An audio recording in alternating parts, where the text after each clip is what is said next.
ભાવનગરના અકવાડા જત વિસ્તારમાં થયેલી હત્યાના કેસમાં ઘોઘા રોડ પોલીસે ગણતરીના કલાકોમાં સગીર સહિત 4 આરોપીઓની ધરપકડ કરી છે.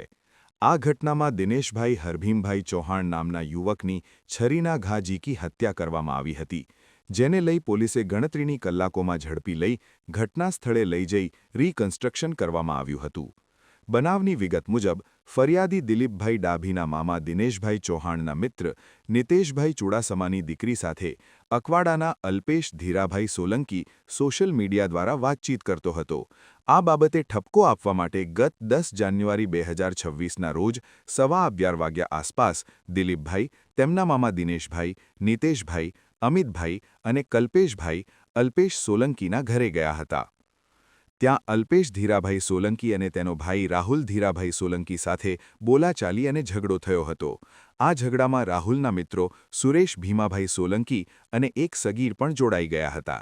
ઝઘડા દરમિયાન દિનેશભાઈ હરભીમભાઈ ચૌહાણ સમાધાન કરાવવા વચ્ચે પડ્યા ત્યારે આરોપીઓએ તેમને છરીના ગંભીર ઘા માર્યા હતા, જેના કારણે તેમનું મૃત્યુ થયું હતું.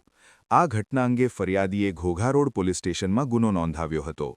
ઘોઘા રોડ પોલીસ સ્ટેશનના ઇન્ચાર્જ પોલીસ ઇન્સ્પેક્ટરે ડી સ્ટાફ અને પોલીસ સ્ટાફની અલગ અલગ ટીમો બનાવી હતી.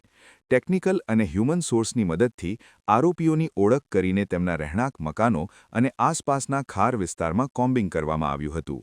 સર્વેલન્સ સ્ટાફ દ્વારા ગણતરીના કલાકોમાં જ 3 આરોપીઓ અને એક કાયદાના સંઘર્ષમાં આવેલ બાળકિશોરને પણ ઝડપી પાડવામાં આવ્યા હતા.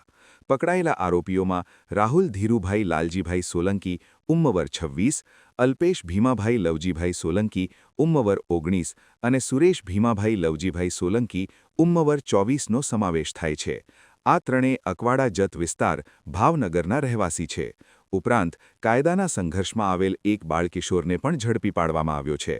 પોલીસે ઝડપાયેલા આરોપીઓને ઘટના સ્થળે લઈ જઈ રિકન્સ્ટ્રક્શન કરવામાં આવ્યું હતું.